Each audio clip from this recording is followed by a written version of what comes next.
तव कथामृतम् तप्तजीवनम् कविभिरीडितम् कल्मषापहम्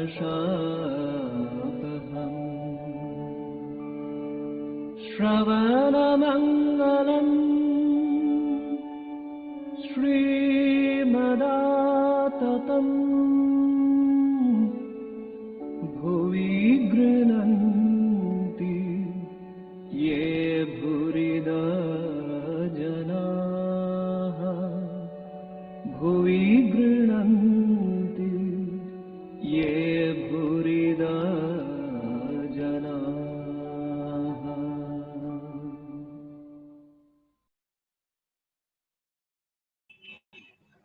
Om Tava Kathāmritam Tapta Jivanam Kavibiriditam Kalmashapaham Shravanamangalam Shrimadatatam Bhuigrunanti Ye Bhurida Jana. We are studying the Gospel of Sri Ramakrishna, and we are in the conversations of Tuesday, 14 July 1885, which is the day of Ratha Yatra. And in Balram Babu's house, they used to have the chariot drawn. And so Sri Ramakrishna has come there previous day. And now, at this point, he is talking to Hari Maharaj, Turiyananda.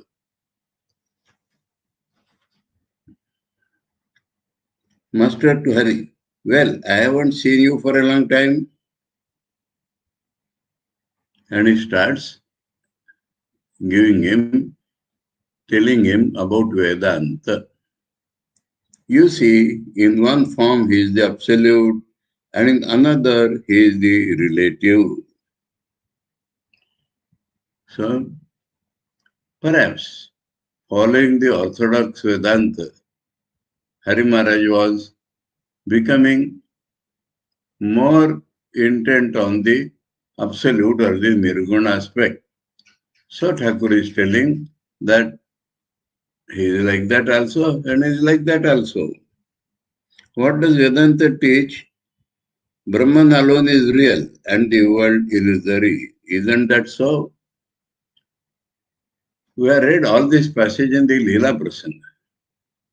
Hari Maharaj used to think that he has to read a lot of books. Of course, he was given to meditation also, but he thought he has to read a lot of books to understand Vedanta, and then only he can realize. And Thakur, by one sentence, has punctured that bubble. He is asking, what does Vedanta say? Brahman is real. Brahman alone is real. Everything and the world illusory. Isn't that so? You understood? Nothing else the Vedanta teaches. But as long as God keeps the ego of a devotee in a man, the relative is also real. So, but Vedanta teaches world is unreal. World is unreal. But the relative aspect of Brahman is not unreal. Brahman itself appears as the world. That Brahman is not unreal. Sri Ramakrishna has clearly shown. And that is impressing upon Turiyan Swami.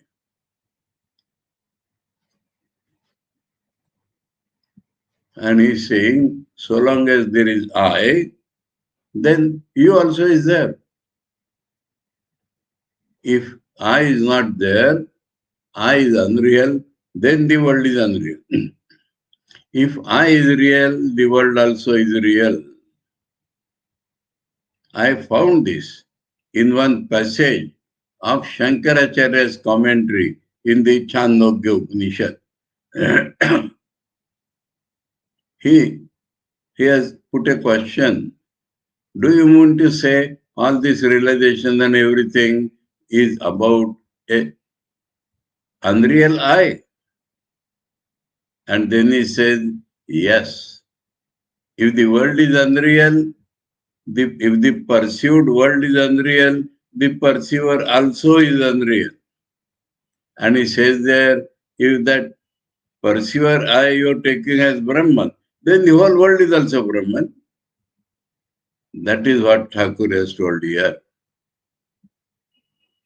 I am not able to quote the chapter and mantra number, but I noted down in one place.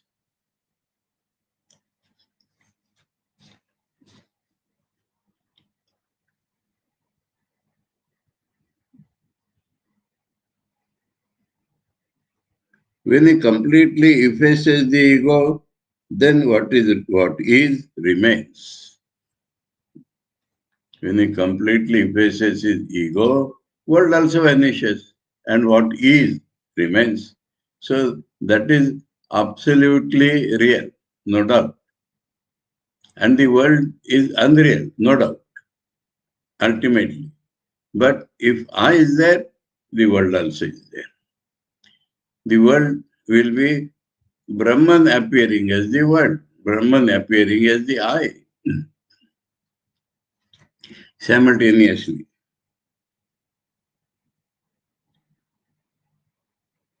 What is remains, that cannot be described by the tongue.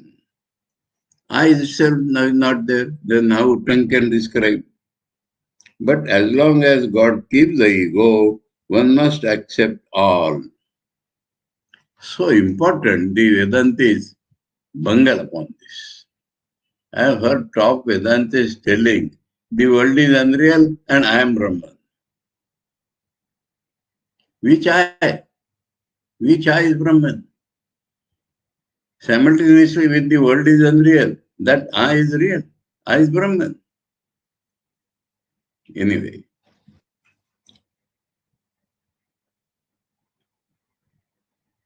But as long as God keeps the ego, one must accept all world to be real as Brahman. By removing the outer sheath of the plantain tree, you reach the inner pith. As long as the tree contains sheaths, it also contains pith. So too, as long as it contains pith, it also contains sheaths. Understood? The pith goes with the sheaths and the sheaths go with the pith.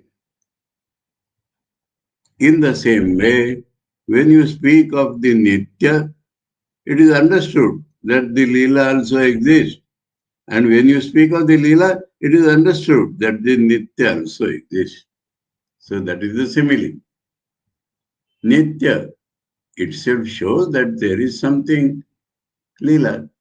Brahman is transcendent, shows that Brahman is immanent also. Brahman is Atita, Brahman is Sarvyapi also. If Brahman is Sarvyapi, he is Sarvatita also. It is he alone who has become the universe, living beings, and the 24 cosmic principles. This is Thakur's a repeated saying. He appears as the universe in general, living beings with consciousness and the 24 cosmic principle, that means the matter.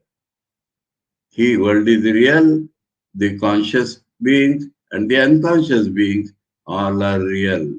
The Brahman appears as all this. When he is actionless, I call him Brahman. When he creates, preserves and destroys, I call him Shakti. Brahman and Shakti are not different from each other. Water is water, whether it is still or moving. So this is such a grand explanation of Vedanta, which the traditional, so-called traditional Vedantis are missing due to overemphasizing the absolute. It is not possible to rid oneself it is not possible to rid oneself of I consciousness. And as long as one is aware of this I consciousness, one cannot speak of the universe and its living beings as unreal.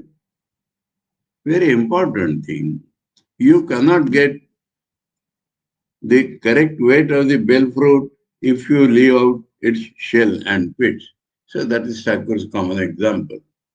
When you want to know Brahman, then you have to take Brahman as both transcendent and immanent. The brick, lime, and the brick dust of which the stairs are made are the same brick, lime, and the brick dust of which the roof is made. The universe and its living beings exist on account of the reality of Him who is known as Brahman. So, this is apparently real. It appears real because Brahman is at the background. And that very Brahman has appeared all this. This has to be conceived. The devotee, I mean the Vijnani. The devotee, I mean the Vijnani. That means not any ordinary devotee, but one who has got intimate relation with Brahman after realizing the Absolute is called Vijnani by Thakur. The devotees, I mean the Vijnanis, accept both God with form and the formless, both the personal God and the impersonal. Personal God means Saguna Brahma. God is a person. Impersonal means he is principle only, he is Satchit Ananda. Now this personal can take forms. The impersonal is beyond forms. In a shoreless ocean, an infinite expanse of water, visible blocks of ice are formed here and there by intense cold. It's a common example. Infinite expanse of water.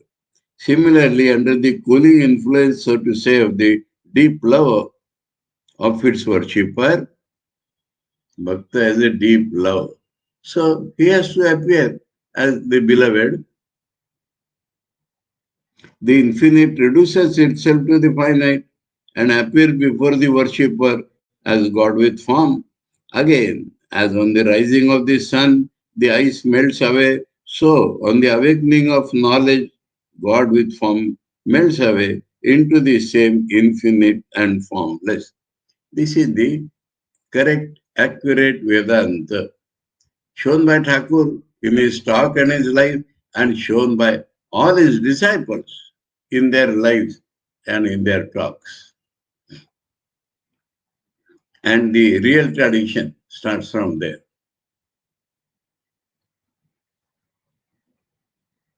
As long as a man analyzes with the mind, he cannot reach the absolute because mind is limited.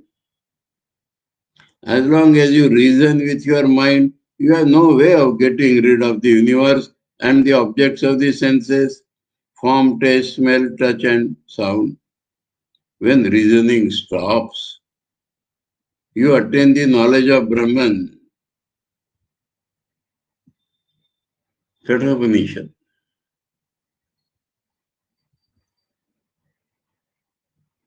Jnanani yada sarve tishtanti jnana.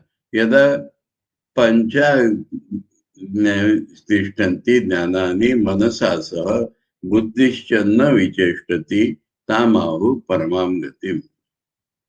Yada panchavatishthante jnanani manasa saha buddhischanna vicheshtati tamahu paramam gatim.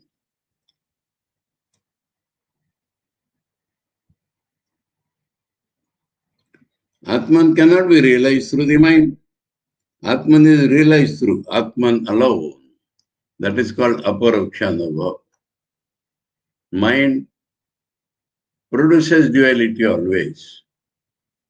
Mind is dropped down. Atman is full of knowledge. Atman is knowledge itself. And so there is no need of another person knowing it. No another instrument knowing it. no another means of knowing it, no another medium of knowing it. It knows itself. It knows itself also does not mean that it breaks into knower and known, a single entity.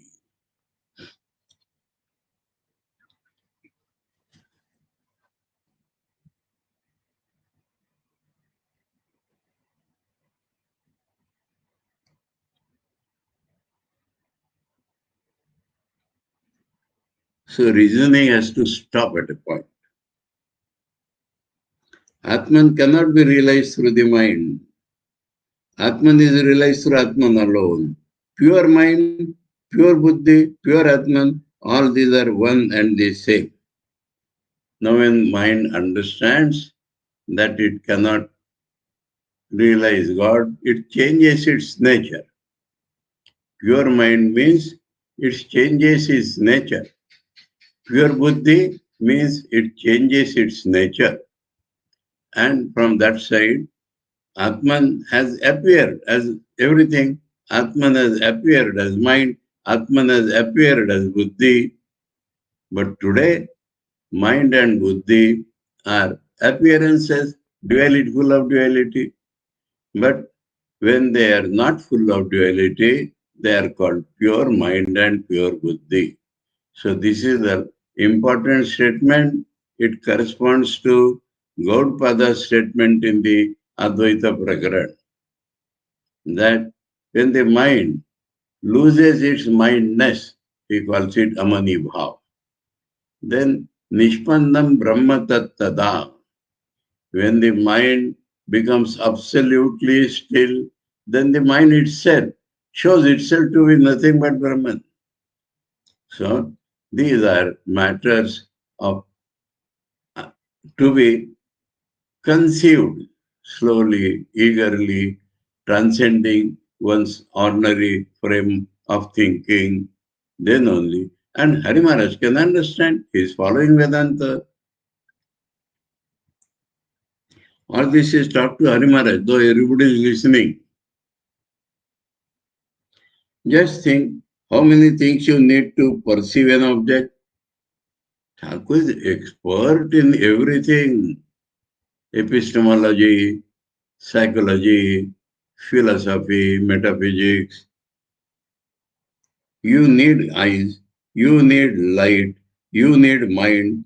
You cannot perceive the object of you if you leave out any one of these three. As long as the mind functions, how can you say that the universe and the I do not exist? Mind functions, immediately I is created. And I is created, perceive the universe. When the mind is annihilated, see, 3-4 descriptions. Mind cannot know Brahman. Pure mind is Brahman.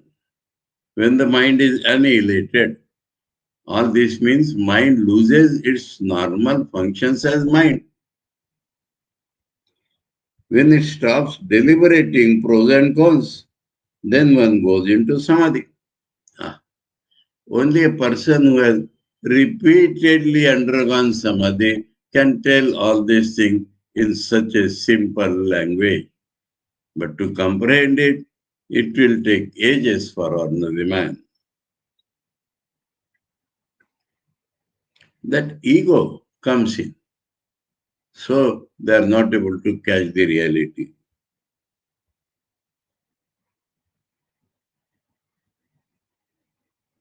One attains the knowledge of Brahman. You know the 7 notes of the scale, sa, re, ga, ma, pa, da, ni. One cannot keep one's voice on ni very long.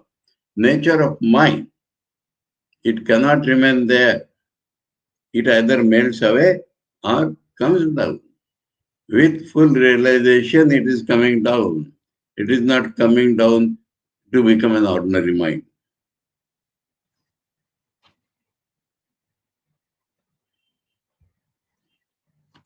Looking at the younger Naren, so now his attention is towards him. Sri Ramakrishna said, what will you gain by merely being intuitively aware of God's existence? Intuitively aware of God's existence?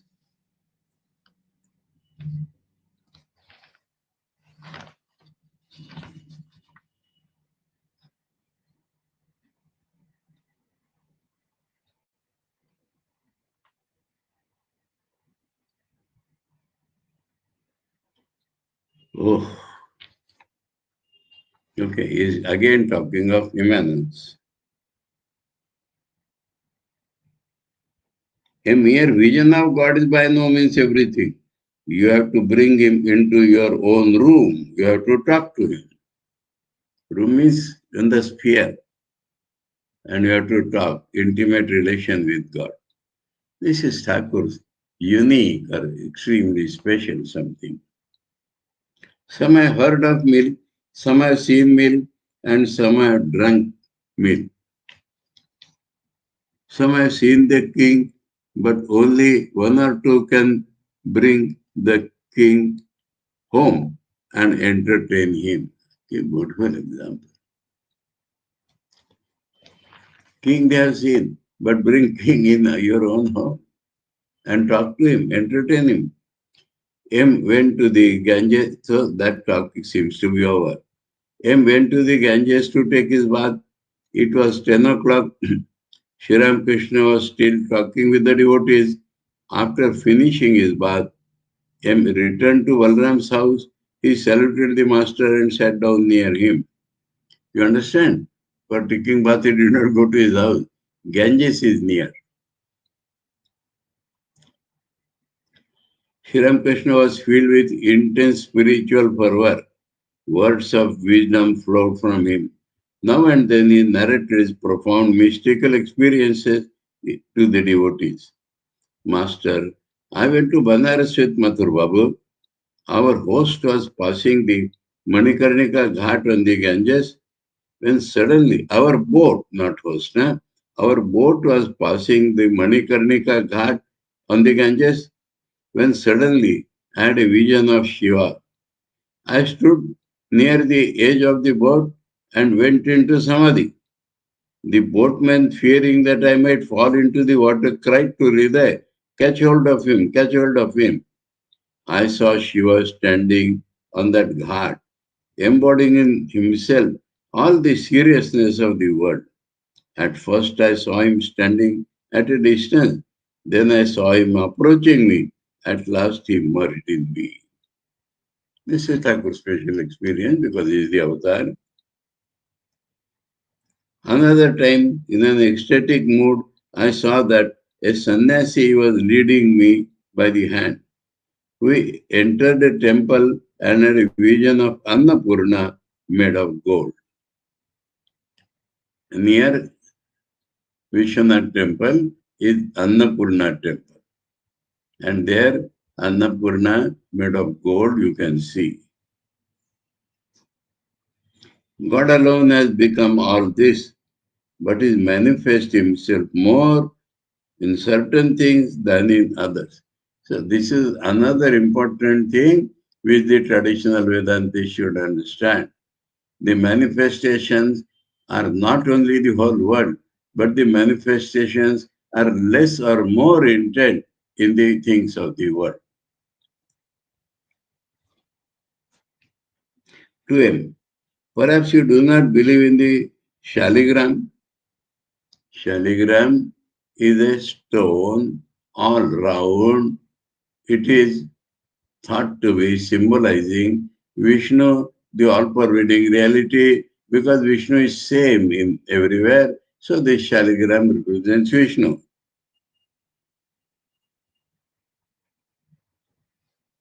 Perhaps you do not believe in the shaligram.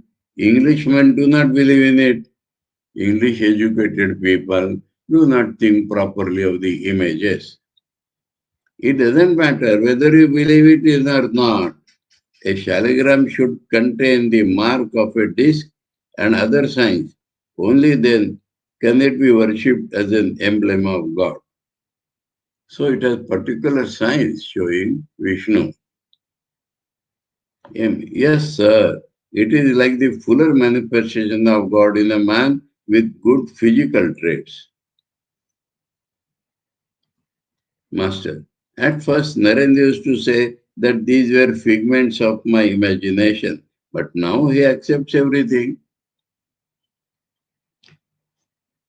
This is important because we, the Western educated people, it's difficult for us to understand.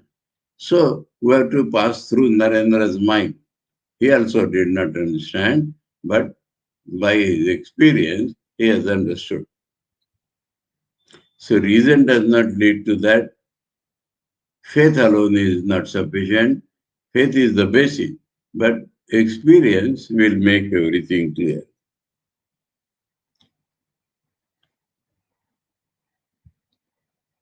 Sri Ramakrishna was describing the vision of God when he went into Samadhi. The devotees looked at him with fixed gaze. After a long time, he regained consciousness of the world. Sri Ramakrishna was describing the vision of God when he went into Samadhi. Not that he was describing his Samadhi. He was describing the event, but he went into Samadhi. Should this sentence be tempered with?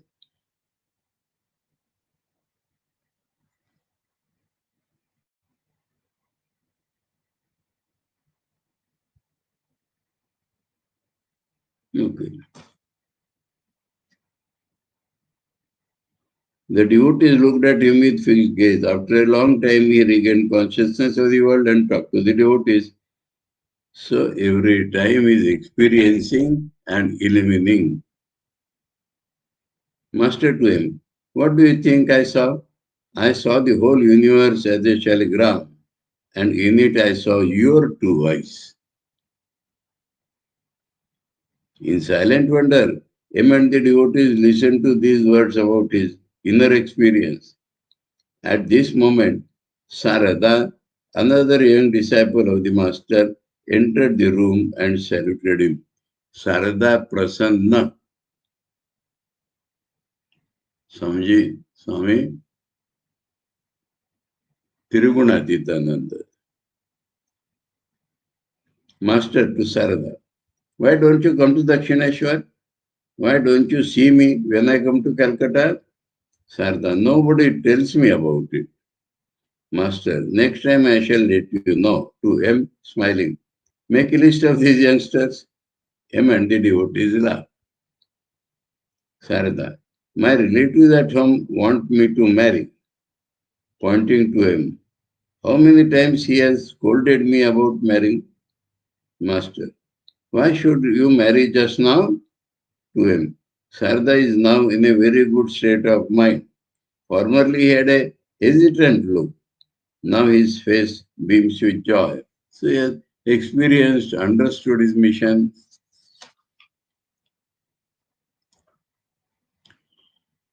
Sri Ramakrishna said to a devotee, will you kindly fetch Purna? The devotee must have been him only. Narendra arrived. Sri Ramakrishna asked the devotee to give him some refreshments. He was greatly pleased in the sight of Narendra. When he fed Narendra, he felt that he was feeding Narayana himself. He stroked Narendra's body affectionately, overflowing with love, because he will carry his mission further. Because he is very pure, very intensely intent on realizing God. Gopalma entered the room. She was a great devotee of Gopala and was blessed with many lofty spiritual visions. Sri Ramakrishna has asked Balram to send a man to bring her from Kathāmrita. As soon as she entered the room, she said, I am shedding tears of joy. With these words, she bowed before the master, touching the ground with her forehead. Master, what is this? You address me as Gopala and still you salute me. Now go into the inner apartments and cook some curry for me. Put some spicy seasoning in it so that I may get the smell from here. So this is all the intimate relation. She will feed her Gopala in the form of Sri Ramakrishna and with proper cooking. Gopalma, what will they, meaning the members of the household, think of me? That I have come for cooking. Before she left the room, she said to Narendra in a very fervent voice, my child, have I reached the goal or have I further to go? She is asking Narendra because Narendra is a rational mind. It was the day of the car festival. So there was some delay in the worship of the family deity. When the worship was finished, Sri Ramakrishna was asked to have his meal. He went to the inner apartments. The women devotees were anxious to see him. In his mind, there is no difference. Sri Ramakrishna had many women devotees, but he did not talk much about them to his men devotees. He would warn the men against visiting women devotees. He would say, don't overdo it, otherwise he will sleep. To some of his man devotees, he would say, don't go near a woman even if she rolls on the ground with devotion. The master wanted the men to live apart from women devotees. Only thus would the two groups make progress. He did not like the women devotees to caress the men as Gopal. For too much of this motherly affection was not good. It degenerated in time into a harmful relationship. After his midday meal, Sri Ramakrishna sat in the drawing room with the devotees. It was 1 o'clock. A devotee brought Purna from his home. With great joy, the master exclaimed to him, so some other devotee had gone, huh? Here he is. Purna has come. Narendra, the younger Naren, Narayan, Haripada, and other devotees were talking with the master. The younger Naren, sir, have we any free will? Another question, huh? Master, just try to find out who this I is. While you are searching for I, he comes out. So the real nature of I is God. Searching for I, he comes out. I am the machine and he is the operator. You have heard of a mechanical toy that goes into a store with a letter. Robot in Thakur's time that goes into a store with a letter in its hand. You are like that toy. Beautiful example, the robot. God alone is the doer. Do your duties in the world as if you were the doer, but knowing all, as if you are the doer, but knowing all the time that God alone is the doer and you are the instruments.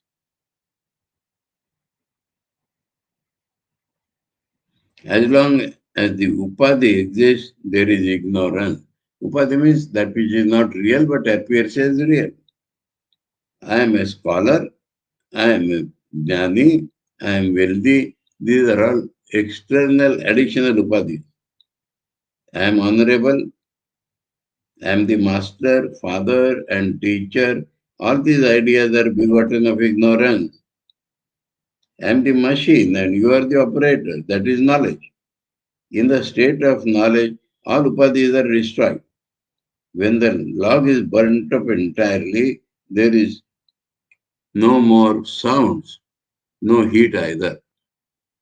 Burnt totally. Everything cools down. Peace, peace, peace. To Narendra, sing a little. So now we want the sound. Narendra, I must go home. I have many things to do, Master. Yes, yes, my child. Why should you listen to us? The words of those who have gold in their ears are valuable. No one listens to him who hasn't even a rag around his waist. Allah. You frequent the garden house of the Guhas. I always hear about it. Whenever I ask where is Narendra today, I am told, oh, he has gone to the Guhas. I should not have said all these things, but you have wrung this out of me. That is all love. Narendra kept quiet a few moments. Then he said, there are no instruments to accompany me. He became ready to sing. Huh? Accompany me. Shall I just sing? Master, my child, this is all we have. Please sing if it suits you. You must know how Balram arranges things. Balram says to me, please come to Calcutta by boat, take a carriage only if you must. That means saving money. But that saving money was always for serving God. You see, he has given us a feast today. So this afternoon, he will make us all dance. Allah. One day he hired a carriage for me from here to Dakshineshwar. He said that the carriage hire was 12 annas. I said to him, will the coachman take me to Dakshineshwar for 12 annas? Oh, that will be plenty, he said. He replied. One side of the carriage broke down before we reached Dakshineshwar. Allah. Besides, the horse stopped every now and then. It simply would not go. Once in a while, the coachman whipped the horse and then it ran a short distance. His description.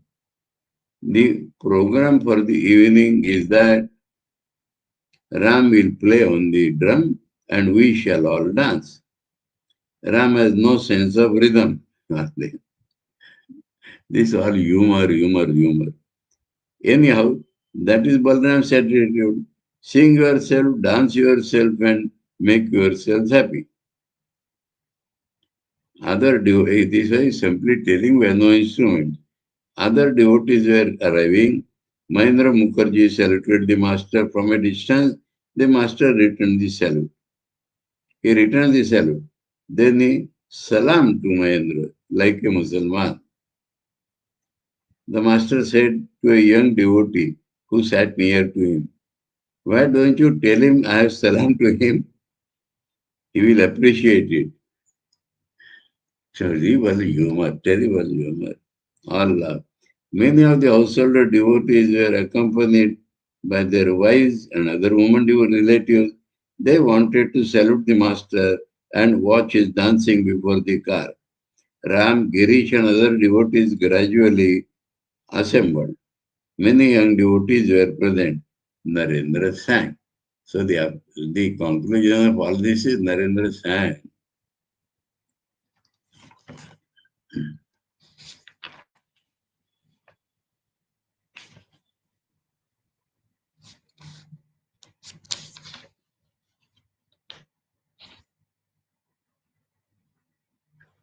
कतुदिने हवे से प्रेम संचार होए पूर्ण काम बोलबो हरि नाम नयने वही वे प्रेमाश्रुदार. Oh, when will dawn the blessed day, when love will waken in my heart, when will my heart, when will my tears flow uncontrolled as I repeat Lord Hari's name and all my longing be fulfilled? When will my mind and soul be pure? Oh, when shall I at last repair unto Vrindavan's sacred groves? When will my worldly bonds fall off and my imperfect sight be healed by wisdom's cool collyrium? So, very loving, deep meaning. Oh, it's a long song. In Bengali, it is not there. So, in Bengali, the songs are given in one place. When shall I learn true alchemy and touching the philosopher's stone, transmute my body's worthless form, it has become from, into the spirit's pure gold. Because alchemy and all that means transformation. Transmute my body's worthless, it should be iron. It's not from or no. My body's worthless iron into the spirit's pure gold. That is what that philosopher's stone does. When shall I see this very world as God and roll on love's highway? When shall I give up piety and duty and the thought of caste? When shall I have behind all, when shall I leave behind all fear, all shame, convention, worry, pride? Oh, I shall smear my body then with dust from the feet of devotees. Across my shoulders I shall sling renunciation spear and drink from my two hands a cooling draught of Yamuna's life-renewing stream. Oh, then I shall be mad with love. Oh, then I shall be mad with love. I shall both laugh and weep for joy. Then I shall swim upon the sea of blessed Satchidananda. Drunk with his love, I shall make all as drunk as I. I shall be drunk and I shall make all drunk as I. Oh, I shall sport at Hari's feet for even more. So Narendra is completely melted in the ocean and is singing with his full heart and soul. He sang again, in dense darkness, O mother, the formless beauty sparkles. Therefore the yogis meditate in a dark mountain cave. This is also a big song. It has been given elsewhere, so here only two lines. Balaram had arranged for Kirtan with Vaishnav Charan. The musician Vaishnav Charan sang. So now the Kirtan sang. O tongue, always repeat the name of Mother Durga. Who but you, your Mother Durga will save you in distress? The name Durga means one who takes one out of Durgama, difficult situations, is called Durga. When Sri Ramakrishna had heard a line or two of the song, he went into Samadhi. He stood up in that ecstatic mood. The younger Naren supported him. The master's face was lighted with a smile. Gradually his body became motionless. His mind appeared to have gone to another realm. All the devotees in the room looked at him in amazement. The women devotees watched this scene from behind the screen. After a long time, he came down from Samadhi, chanting the holy name of God. As the master sat down, Vaishnav Charan sang again, O Veena, sing Lord Hari's name. Without the blessings of his feet, you cannot know the final truth. The name of Hari always, the name of Hari slays all grief. Sing Hari's name, sing Krishna's name. Then he sang, O Veena, forgetting to worship Hari, I passed the days of my life in vain. It was afternoon. In the meantime, the small car of Jagannath, decorated with flowers, flags, and bunting, had been brought to the inner veranda. The image of Jagannath, Subhadra, and Balaram, where Balaram, Krishna's brother, were adorned with sandal paste, flower garlands, robes, and jewelry. Sri Ramakrishna left the room where the professional music were singing and came to the veranda, accompanied by the devotees. He stood in he stood in front of the car and pulled it by the rope. He began to sing and dance with the devotees in front of the car, in front of the chariot. The master sang. So Narendra sang, musician sang, now the master sang. Behold, the two brothers have come who weep while chanting Hari's name, that is Chaitanya Mahaprabhu and Nityananda.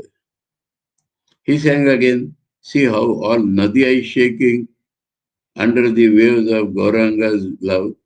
Navadvip, called Nadia, is Chaitanya's birthplace. The music and dancing went on in the veranda as the car was pulled to and fro. Like that only the car is pulled. A large crowd entered the house on hearing the loud music and the beating of the drum. Sri Ramakrishna was completely intoxicated with divine love. The devotees felt its contagion and danced with the master in an ecstasy of love. So Sri Ramakrishna's dance influenced the devotees also. Afterwards, Sri Ramakrishna returned to the drawing room. M and other devotees stroked his feet because he had danced. Filled with divine fervor, Narendra sang to the accompaniment of the Tanpura. So by now the instruments have come.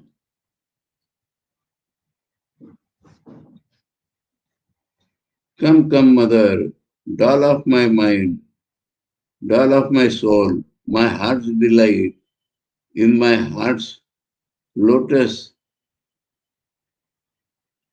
come and sit that I may see thy face.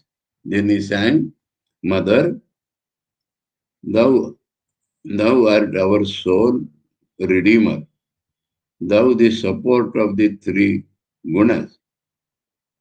Higher than the most high, thou art compassionate, I know, who takest away our bitter grief. Sandhya art thou, and Gayatri, thou dost sustain this universe. Mother, the help art thou of those that have no help but thee. O eternal beloved of Shiva, thou art in earth, in water, thou liest at the root of all, in me, in every creature, thou hast thy home. Though clothed with form, yet art thou formless reality. Is this Matomi Tara? Let us read this in Bengali. Huh?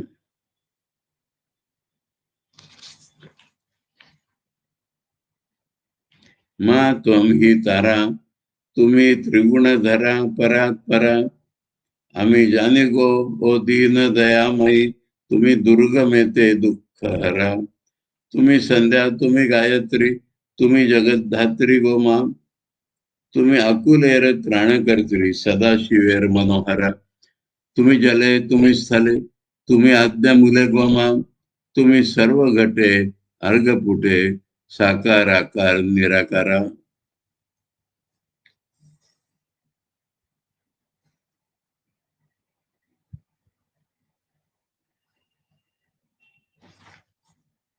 He sang another song. I made thee, O Lord, the pole star of my life. No more shall I lose my way in the world's trackless sea. Wherever I wander here,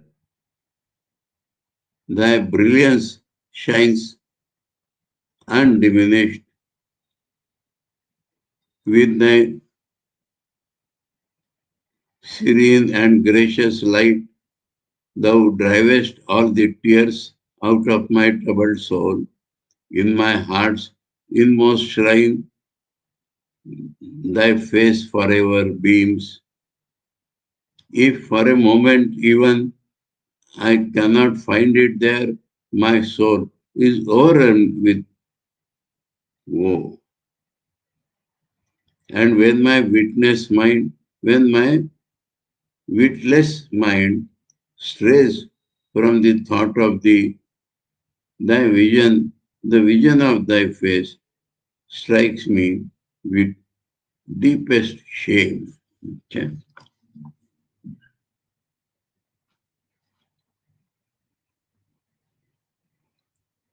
তোমারে করিয়াছি জীবনের ধ্রুবতারা এ সমুদ্রে আর কবু হয় না কো পদাহারা.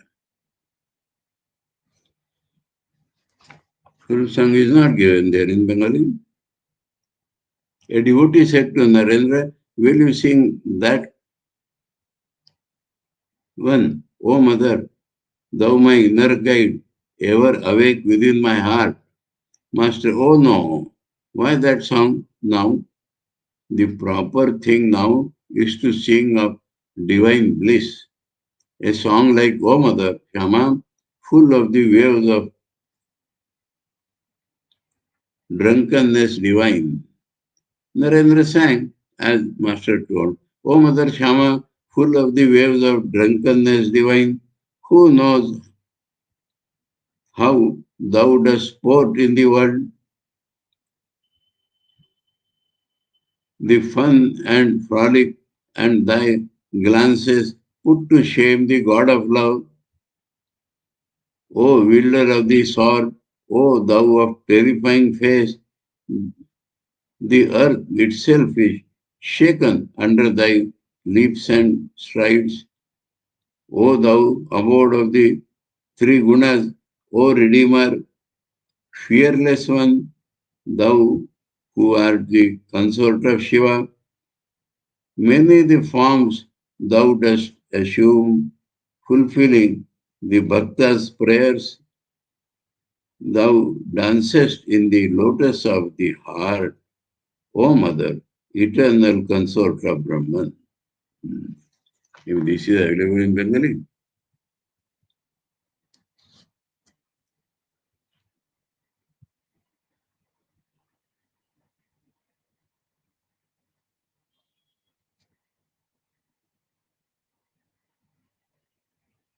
শ্যামা সুধা তরঙ্গিণী নরেন্দ্র গাইতেছেন কখনো কি রঙ্গে থাকো মা শ্যামা সুধা তরঙ্গিণী তুমি রঙ্গে ভঙ্গে অপাঙ্গে अनंगे भंग दाओ जननी भावोन्मत्त होइया नरेंद्र भावोन्मत्त होइया नरेंद्र बार बार गाइते लगेले कबू कमले कमले थाको मां पूर्ण ब्रह्म सनातनी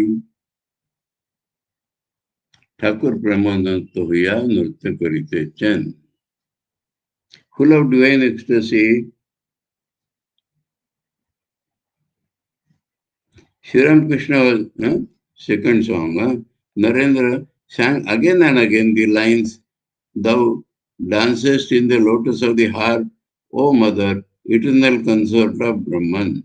Sri Ramakrishna was dancing, drunk with divine love, and he sang again and again, O mother, eternal consort of Brahman. Here, one thing we can mark, that the narrow-minded Vaishnavas will not sing of mother on such an occasion of the Ratha Yatra.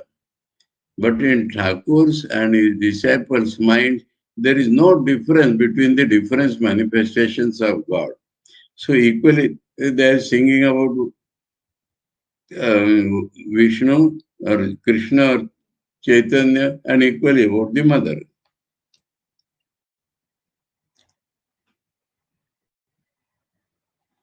After dancing a long time, Sri Ramakrishna resumed his seat.